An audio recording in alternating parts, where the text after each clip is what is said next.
Bismillahirrahmanirrahim. Assalamualaikum warahmatullahi wabarakatuh.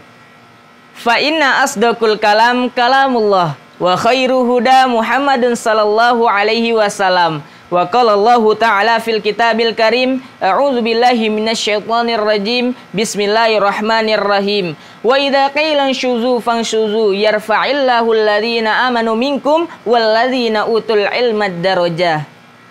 Alhamdulillahilladzi ja'ala at-talamah wat-talamah bil qiraah wal qiraah bil ma'rifah wal ma'rifah bil ibadah wal ibadah lillahi ta'ala. Nah, kenalin nih, saya Bayu Aji dari SMAS Islam Terpadu Mutiara Duri Provinsi Riau. Nah, di sini saya bakalan mereview sebuah kitab yang sangat fenomenal, yang sangat luar biasa di kalangan masyarakat saat ini. Kitab ini telah banyak dikaji oleh imam dan syekh serta orientalis barat yang sudah lama mengkajinya. Jujur, ini adalah pertama kalinya saya membaca kitab ini dan mempelajari kitab ini. Dan saya sangat kagum sekali, saya sangat terpukau sekali dengan apa ada isi di dalam kitab ini. Kemudian kitab ini tersendiri memiliki banyak manfaat yang dapat kita ambil. Kitab ini sudah hadir di tengah kita dalam bahasa yang sudah mudah kita pahami. Kemudian kitab ini tersendiri memiliki bahasa-bahasa yang sudah mudah bahkan untuk kita para orang-orang awam seperti kita para pelajar ini. Kitab ini pula merupakan kitab pondasi dasar dan pegangan wajib untuk kita para pelajar, khususnya penuntut ilmu saat ini. Nah, sebelum itu kita harus tahu dulu siapa sih pengarang dari kitab ini dan kemudian apa sih alasannya beliau menulis karangan kitab ini. Nah, ternyata kitab ini ditulis, dikarang oleh imam hebat kita yang hidup pada abad ke-6 Hijriah. Kemudian beliau wafat pada tahun 592 Hijriah. Beliau bernama Syekh Al-Imam Az-Zarnuji. Dengan nama lengkap beliau yaitu Syekh Al-Imam Burhanuddin Az-Zarnuji Al-Hanafi. Beliau lahir di nama tempat yang bernama Urnuzd dengan nama beliau yaitu Az-Zarnuji di Zurnuj, terletak di Turki, tepatnya di belakang Uzgen. Kemudian nama Al-Hanafi beliau dipercayai dengan dinisbatkan sebagai bahwa beliau menganut mazhab dari Imam Abu Hanifah. Sebagaimana kita ketahui bahwa Imam Abu Hanifah adalah imam hebat yang kental dengan adabnya. Mungkin ini adalah salah satu penyebab mengapa kita mempelajari dari kitab yang dikarang oleh Syekh Al-Imam Az-Zarnuji. Sebenarnya banyak sekali kitab-kitab yang dikarang oleh imam-imam terkenal lainnya. Namun mengapa kita mempelajari kitab yang dikarang oleh Syekh Al-Imam Az-Zarnuji? Nah, mungkin di sini letak keberkahan ilmu yang beliau miliki. Dan sungguh ini adalah beliau telah meninggikan adab-adab sebagai seorang penuntut ilmu sesungguhnya. Nah, di dalam kitab ini Syekh Al-Imam Az-Zarnuji berkata, saya memperhatikan para pelajar, sesungguhnya mereka telah mencari ilmu dengan bersungguh-sungguh. Tetapi beliau tidak mendapatkan ilmu di dalam ilmunya sendiri yang mereka dapati. Dalam bagaimana mereka menyebarkannya dan bagaimana mereka mempelajarinya. Syekh Az-Zarnuji berkata, wa kullaman akhta'ad dariqa dollah wa la yanalul maqsuda dollah au jallah. Karena apa? Karena mereka seorang penuntut ilmu salah dalam mencari ilmu, salah jalan dan mereka meninggalkan syarat-syaratnya. Dan kemudian Syekh Az-Zarnuji berkata kembali, fa'aradtu, saya ingin menjelaskan kepada mereka cara menuntut ilmu yang benar sesuai apa yang saya baca dan sesuai apa yang telah saya dengar dengan guru-guru yang ulil ilmi wal hikmah, dengan guru-guru yang penuh dengan ilmu, yang banyak dengan ilmu. Kemudian Syekh Az-Zarnuji ba'da mastakharatullahi alaihi fi, ketika beliau beristikharah kepada Allah, bermunajat dan meminta petunjuk kepada Allah, beliau membuat tulisan judul ini dengan judul yaitu Ta'limul Muta'alim Thariqat At-Ta'alum. Betapa pentingnya pembelajaran adab sebelum ilmu. Nah, di dalam kitab ini Syekh Az-Zarnuji membuat dalam 13 pasal. Di dalam 13 pasal ini memiliki poin-poinnya tersendiri. Nah, diawali dengan fi mahiyatil ilmu. hakikat ilmu. Kemudian fin niyati halit ta'alum, niat kita dalam menuntut ilmu. Kemudian fil akhtiyaril ilmu wal ustad wasyarik, bagaimana cara kita memilih seorang guru yang benar dan bagaimana cara kita memilih seorang teman yang benar. Dalam kitab ini dibahas pasal ke-13, yaitu mengenai tentang bagaimana cara kita memperoleh rezeki fi mahiyatil ilmu, hakikat ilmu. Qala Rasulullah sallallahu alaihi wasallam, "Talibul ilmi faridatun ala kulli muslim wa muslimah." Menuntut ilmu itu wajib bagi setiap muslim dan muslimah. Kemudian Rasulullah menegaskan, "I'lam, ketahuilah bi annahu la yuftaradu ala kulli muslim."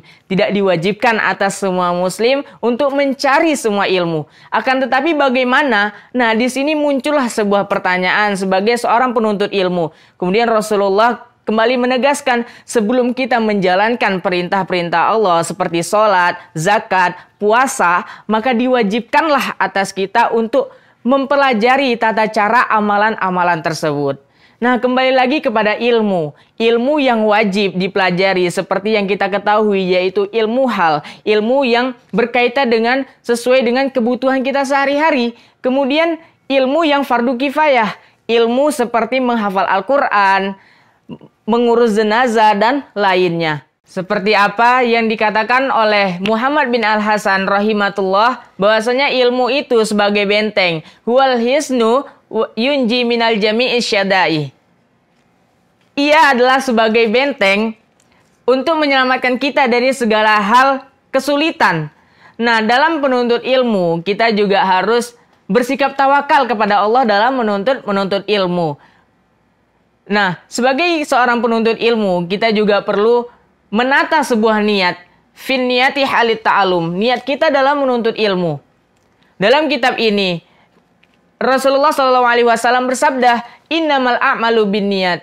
Sesungguhnya segala sesuatu perbuatan itu harus disertai dengan adanya niat. Dalam menuntut ilmu, kita tidak diperuntukkan menuntut ilmu dengan meraih pujian dari orang lain. Dalam menuntut ilmu, kita juga mesti bersikap tawadu kepada Allah Subhanahu wa taala, karena sikap tawadu ini merupakan pertengahan antara sikap sombong dan sikap rendah hati kita. Kita sebagai seorang penuntut ilmu juga tidak terlalu terlena dengan kemewahan dunia dan tidak bersikap sombong. Dalam kitab ini pula dibahas bagaimana cara kita takzim kita kepada seorang guru. Kemudian seorang penuntut ilmu itu juga harus punya adab kepada ilmu. Kita memiliki adab terhadap ilmu dengan bagaimana cara kita memperlakukan sebuah kitab dengan tidak menaruh segala apapun, benda apapun di atas kitab ini, termasuk pena. Nah, di dalam kitab ini sendiri juga dijelaskan bahwa hal-hal yang harus kita hindari dalam menuntut ilmu. Yang pertama itu meninggalkan dan menghindari rasa maksiat dan dosa kita. Karena apa? Karena maksiat dan dosa ini adalah salah satu penghalang kita dengan adanya keberkahan sebuah ilmu. Sebagaimana kata Imam Asy-Syafi'i rahimatullah, ia berkata, "Syakautu ila Waqi' su'a hibzi." Beliau mengadu kepada Waqi' bahwasanya betapa buruknya hafalanku, katanya. Kemudian fa'arsyadani ila tarkil ma'as. Dia menasihatiku agar meninggalkan sebuah maksiat. Nah, dalam menuntut ilmu, kita juga harus menghindarkan diri dari segala gelisah kita terhadap apa urusan dunia.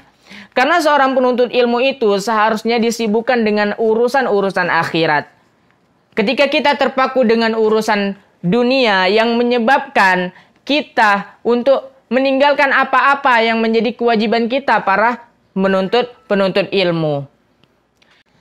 Dan ternyata banyak sekali hal-hal yang baru saja saya dapatkan ketika saya membaca kitab ini. Maka dari itu, kitab ini sangat-sangat sekali direkomendasikan kepada kita sebagai seorang penuntut ilmu. Nah, kita sebagai thalibul ilmi, penuntut ilmu, kita juga harus dianjurkan untuk membawa pena dan buku kemana saja. Karena apa? Karena kita bisa mendapatkan ilmu tidak hanya dari ketika kita belajar di dalam ruangan, di dalam kelas, melihat penjelasan dari seorang guru. Karena lebih dari itu, kita seorang penuntut ilmu, ketika kita jalan-jalan, melihat pemandangan pun, kita juga harus sebenarnya bisa mendapatkan ilmu-ilmu yang baru di sana. Nah, di dalam kitab ini pula dibahas mengenai bagaimana cara kita memulai belajar dan bagaimana ukuran-ukuran kita.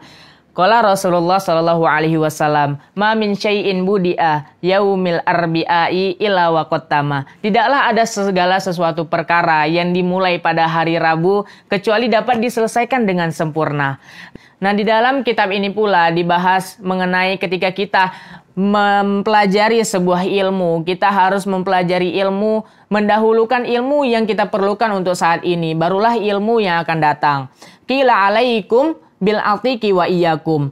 Berpeganglah pada ilmu yang atik, ilmu yang terdahulu seperti yang bersumber pada Nabi Muhammad SAW, seperti ilmu agama kita. Barulah berhati-hatilah katanya kepada ilmu yang baru.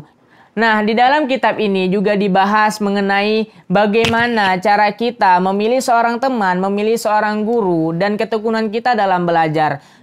Nah, di dalam kitab ini pula dijelaskan tips-tips yang harus dimiliki oleh seorang penuntut ilmu adalah bagaimana cara kita menuntut ilmu dengan baik, yaitu dengan mempelajari ilmu-ilmu dari suatu hal yang kecil, dari kitab-kitab yang ringkas, kitab-kitab yang mudah kita pahami. Nah, di dalam kitab ini pula dijelaskan dan dibahas bahwasanya bagaimana sikap kita seorang muta'alim kepada diri kita sendiri, yaitu yang pertama, mengurangi waktu tidur kita. Kemudian mengurangi makanan-makanan kita. Karena dengan mengurangi makanan, kita dapat menambah keberkahan dalam ilmu yang kita miliki. Dalam menuntut ilmu juga dibahas pada pasal yang terakhir, yaitu membahas tentang bagaimana cara kita memperlancar rezeki, yaitu dengan cara bangun pagi, kemudian menulis dengan tulisan yang bagus, dan tidak berkata dengan perkataan yang sia-sia. Nah, di samping itu, di dalam kitab ini juga dibahas mengenai apa-apa saja penghalang rezeki sehingga rezeki tidak sampai kepada kita, yaitu banyak tidur, terutama tidur di waktu pagi dan makan dalam keadaan junub. Nah, pada intinya kitab ini membahas tentang betapa pentingnya mempelajari adab sebelum ilmu yang harus dan mestinya direkomendasikan sekali kepada kita, terkhususnya para pelajar masa kini. Nah, cukup sekian review dari saya mengenai betapa pentingnya dari kitab Ta'limul Muta'alim karangan dari Syekh Al-Imam Az-Zarnuji ini. Dan ingat sekali lagi kata di dalam kitab ini dijelaskan bahwa ittaqid dunya, berhati-hatilah kepada dunia, karena dunia itu lebih sedikit dari yang sedikit. Orang yang merindukannya lebih hina daripada orang yang hina. Ihdinas siratal mustaqim. Salam literasi. Wabillahi taufik wal hidayah. Assalamualaikum warahmatullahi wabarakatuh.